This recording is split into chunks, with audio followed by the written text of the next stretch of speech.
Guys, i-flex ko lang sa inyo. Guys, tingnan nyo, oh. Nakikita nyo ba yung nakikita ko? Ayan, oh. Guys, tingnan nyo. Nanganak na yung gapi ko.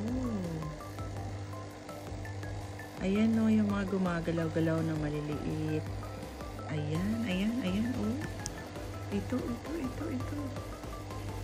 Ang dami niyang anak. Ang dami, ayun, oh. Ayun, liliit. Ayun, oh. Ayun, nasa bato, oh. Ayan. Ayun, ang cute. Ang dami. Ang daming anak. Marami pa nakasiksik sa mga bato. Ang dami nila, liliit. Ang cute.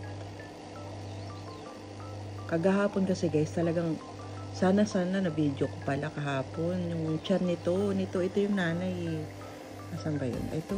Ay, hindi. Ito pala, sorry. Siya yung nanay. Kahapon talagang yung tiyan niya parang puputok na. Tapos, binabala ko ng videohan. Kaya lang, sabi ko baka medyo matagal-tagal pa yung kanyang kabuanan. Yun nga, nagulat ako this morning. Pagtingin ko, wala nang laman yung tiyan niya and payat na. Tapos, edi chinek ko.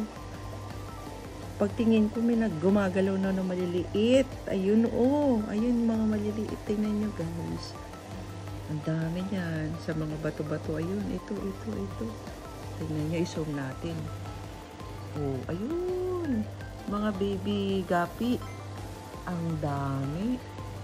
Ayan, guys. Kapag mag-aquarium kayo, guys. Ayan, huwag nyong lilinisin palagi yung tubig kasi hindi nyo alam baka may mga babies na yung gapi nyo.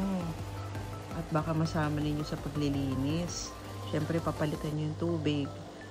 Baka mamaya masama yung mga baby fish sa paglinis ninyo. At baka maitapon yung mga babies. Kaya, ayan guys. Oh. Ayun, oh. Ayan siya yung, yung mother. Ayan si mother. Oh. Ayan. Tingnan nyo yung tiyan niya guys. Wala na, oh. Wala nang laman kahapon, talagang ang laki-laki ng tiyan niya. Ngayon wala na, payat na bigla. Oh, ayan ang asawa. Ayan yung asawa. Ito, hindi ko alam. Ano to? Bodyguard. Bodyguard siya. Ayan, 3 sila. Isang babae, tapos 2 lalaki. Hindi ko alam kung sino talaga yung tatay dyan. Pero ayan, basta nabuntis siya at ito na yung anak niya. Ang dami ng mga babies. Ayun, oh. Ayun, guys. Ano yun? Sa sobrang liliit, pati ako, hindi ko na sila halos makita. Ito, ayun. Ayun yung baby fish. Ayun siya. Ayun. Nakikita nyo ba? Ang liit-liit niya. Ayan. Oh.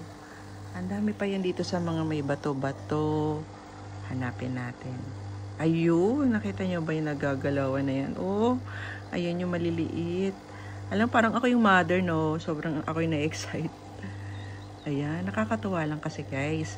Dahil 3 lang yung gapi ko na binili. Dahil kapag bumili naman kasi ako ng marami, isang bagsak, yung iba namamatay. Kaya sabi ko, ayan, sige, tingnan natin. 2 lalaki, 1 babae lang yung bibilhin ko. Para in case na mabuntis yung babae, dadami pa rin naman yan. Kasi dati ang ginagawa ko, bibili ako ng isang maramihan, isang bagsak na maramihan na gapi. Kaya lang, namamatay. Hindi ko alam, may sakit yung iba na nabibili ko. Kaya mas maganda, ma-advise ko sa inyo, bibili kayo. Kahit mga 3 peraso lang, ganyan. Or 4, 2 babae, 2 lalaki. Alam naman nila yan sa bilihan, kung sino yung babae at sino yung lalaki. So, ayan, dyan yung makikita yung tiyan ng lalaki, guys. Tsaka yung buntot niya. Mas maganda yung buntot ng lalaki. May paano pa siya, yun, no, sa taas, yung palikpit sa taas. Pero si babae, eto si babae, walang palikpit sa taas. Ayan, si babae yan. Ayan yung siya, yung mga nganak niyan. Kasi siya babae. O, ayan. So, ito si lalaki at ito si babae. So, 2 lalaki at 1 babae yan. O, diba? Ngayon, dadami sila ngayon yan. O, one big happy family na sila yan. Antayin na lang natin magsilakihan yung mga baby gapi natin. Ayan o, nakikita niyo ba guys? Oh, ayan, yung mga babies. Ang cute. Sana mabuhay sila lahat kasi kapag madumi yung tubig or maselan kasi pag mga baby fish eh. Ayan, namamatay. Sana mabuhay sila. Hindi man lahat, pero sana marami yung mag-survive. Grabe, ang cute. Yung iba kinakain ng mga yung malalaking nga gapi, yung mga magulang nila, nakain nila yan eh. Hindi ko mahiwalay na kasi bala ko i-separate sila sa isang tank. Kaya lang yung isang tank may laman pang isang isda, yung gurami. Kaya hindi ko nailipat na. Okay na yan. Siguro naman makapagtago sila dyan sa mga bato-bato. Ayan o, may mga bato-bato dyan. May halaman. Ayan, may taguan yung mga baby fish natin. Yun lang guys. Ayan, pampagood vibes lang.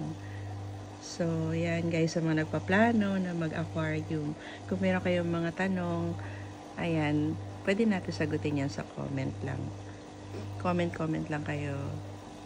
And, ayan nga, tuwan-tuwa lang talaga ako guys. Kasi nga, ang dami ko ng baby guppies. Thank you sa panonood. Hanggang sa muli. Bye-bye.